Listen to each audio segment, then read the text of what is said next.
pe câmpul cu florile, mă dusei cu oile, pe câmpul cu ghiocei, mă dusei cu mielușei.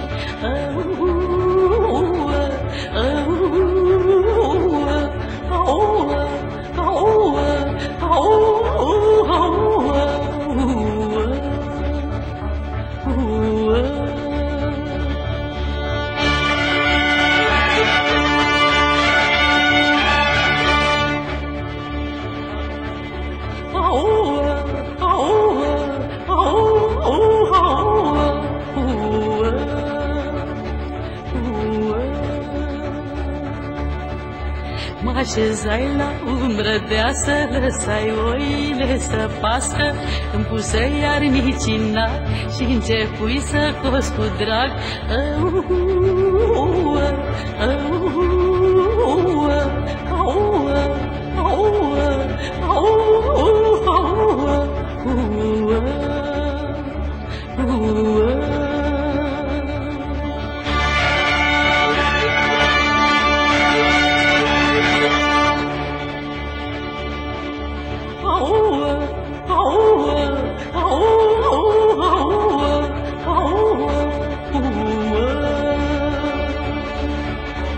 Cămașe cu rânduri multe, necuța să nu mă uite, să-mi laud hăulin și voi la plugăin.